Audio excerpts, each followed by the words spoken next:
Hi, everyone. Thanks for joining us here on the 3-1 group. I'm Dave Shore, and I've got a couple of great colleagues that we're going to have a discussion on getting out of the blocks, which is one of the toughest things once you have a plan to take it to the next step. Let me welcome in my colleagues. Kevin Kolbe is here, as well as Mike Morgan.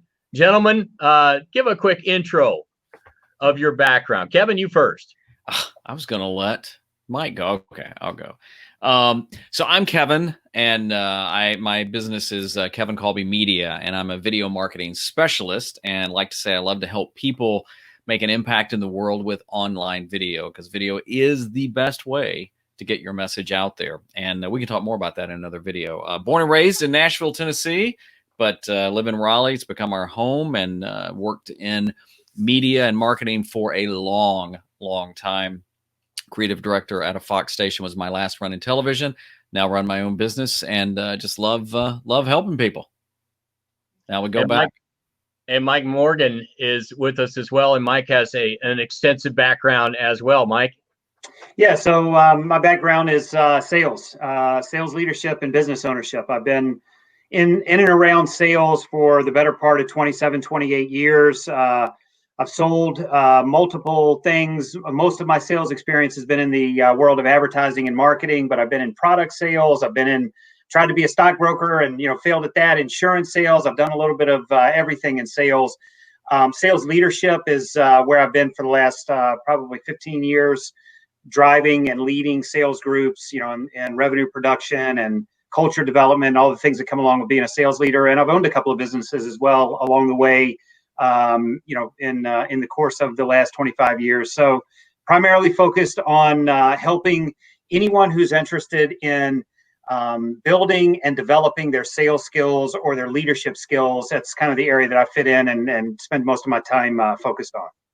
One of the things that we enjoy is that we bring a unique set of backgrounds and many, many years of experience. For me, I'm currently a COO in the nonprofit world now, but it's been 3 decades of being an on-air and executive in the media industry. And for me, it was unique because I was raised as a reporter back in an age where our creed was to not be the story. And so I had a unique vantage point throughout the years, traveling with the Dallas Cowboys and Los Angeles Lakers and Dallas Mavericks and Kentucky Wildcats. And I just had an upfront seat to see how successful people were successful. So that's what we all bring here. And we hope that you enjoy not only the topics that we go through, but somewhere down the road, we'll continue to work with you as well. Gentlemen, I think one of the biggest topics when anybody has an idea, they're working out their game plan, they're working out their structure, and then it comes down to getting out of the blocks. And that's a track analogy, but sometimes getting out of the blocks is one of the biggest hurdles. Why is it such a hurdle for creative people, do you think? I think one reason is because it's the fear of comparison, or it's the imposter syndrome. I think too. The fear of comparison is like you're always wanting to compare yourself to somebody else. I'm not that good. I can't possibly do that. And I heard Pat Flynn once say, you bring something to the table nobody else does, and that's you.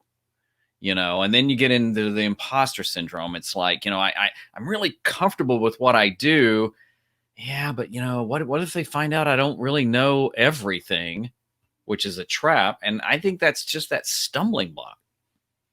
Yeah, I think there are a couple of parts to getting out of the blocks that we a lot of times get caught up in. I think first of all, over developing our idea or waiting until we have everything exactly right before we jump in, I think is a hurdle we've all faced at some point. And a lot of times it actually is the thing that keeps people from getting into business for themselves. I'm not quite ready. I don't know everything. Well, none of us do. So I think, waiting until you're ready and everything is exactly right is a huge hurdle.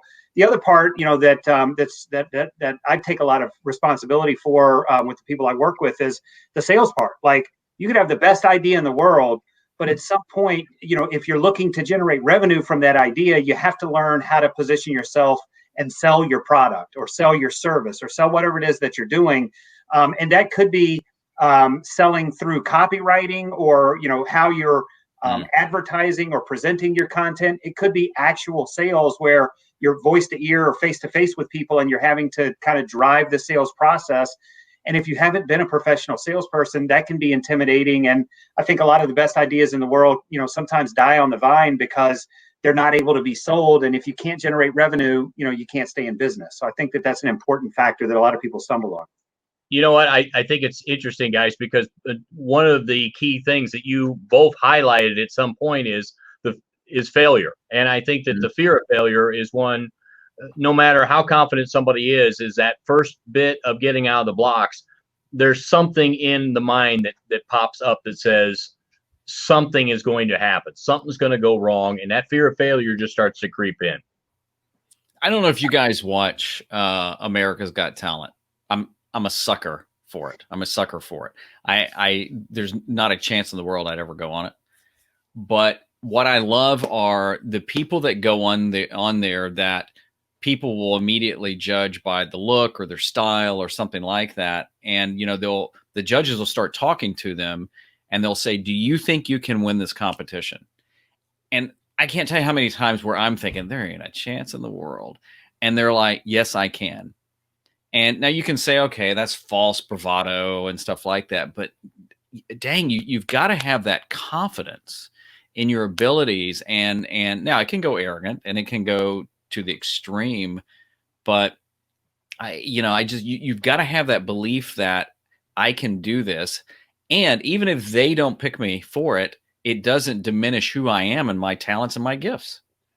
Yeah, let me jump in on that because I think that this is something I've been focused on for the last couple of years with the salespeople that I coach, and that is a focus on the process and making sure that whatever you decide to do, you're doing it for the passion and enjoyment of doing it, not for the outcomes that you're hoping will present themselves. The message is focus on and live in the process without care about the outcome. And that addresses a couple of things Kevin said. If you're focused on the process, your process, it's hard to compare yourself to others because your process is your own. It's not someone else's. So who can do your process better than you? Well, probably no one because it's your process. It also helps with that imposter syndrome that we all run into. I don't have as many YouTube subscribers as this person, or I don't think I'm as smart as that person. Well, if what you're doing is process oriented, not outcome oriented, you're going to find yourself in a sustainable space through good times and bad times because you love what you're doing.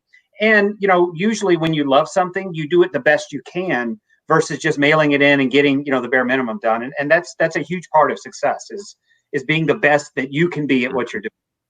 I think that's great points. I mean, there's a couple of great points right here, and we're talking about getting out of the blocks. And I think, guys, one of the toughest things about getting out of the blocks is many times when someone's trying to do something on their own, they're trying to develop their own idea, they are strictly on their own. Mm-hmm. And I sometimes think that sometimes it's hard to get the motivation factor, get the vision when you're only working by yourself. That for one reason is why I love working with two other guys in this 3-1 group.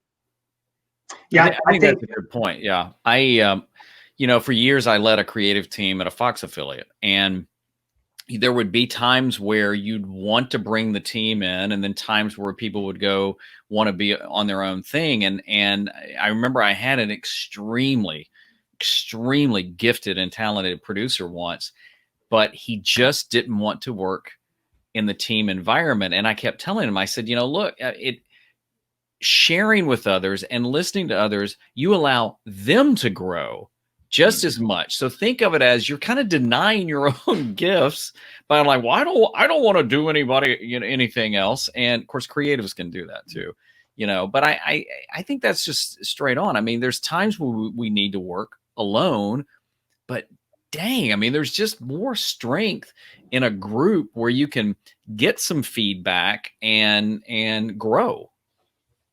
Yeah, I think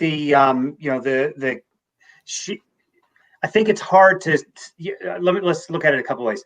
You don't know what you don't know, right? So in business, no matter what you start with, there's some area that you're the expert in, and there are probably 10 areas that you're not an expert in. You may have some varying levels of expertise that you are either acquiring or in the process of developing, but it's the consciously unconsciously unconscious. Like you don't know what you don't know, so therefore you can't address it or fix it. The value of having a second eye, a second ear, whether that's through a coaching relationship, a friend, a mentor relationship, whatever it is, there's like a lot of value, just intrinsic value in helping you see the forest for the trees that you can't see because you don't know where to look. I think that's just a problem we all run into. You know what I think, and that brings up the final point, guys, that I think, and one of the keys to, if you use the track analogy, it was you could usually visualize the finish line as well. How many times do you think people stumble out of the blocks because their goalpost is not set? That goalpost is, the inline, the goal to judge your success is not even set. So you don't even know what kind of race you're running. Yeah, look, I think the one of the biggest hurdles to success is defining success. If you don't know what it is that you're aiming at, you can't hit it. And even if you know what you're aiming at, you may not hit it. You may choose or be forced to change target along the way. But you have to start with something, and that something needs to be measurable. In sales, there's this old set SMART goals: specific, measurable, attainable, time bound, and I forget what the other. I missed one of the letters, but one of those. Measurable, I think was one of them. I don't know if I mentioned that, but you have to start with the outcome. So I talked earlier about being process focused. You have to have an idea of your outcome. What is it that you're dreaming or hoping to create? And from that broad vision, that future vision, what are the things that you have to do that you believe will get you there? And then it's time to just focus on the process. You got to look up every once in a while to see if the car's still going in the right direction. But, you got, at some point, you just got to start driving, push the pedal down and start rolling. So I think those are great points, guys. And I think that our goal here is, if we can ever help anybody get out of the blocks, that's what we're here for. And in the coming episodes, we're going to be tackling some other topics and issues that come up with you as well. So please hit the subscribe right down there on our channel. And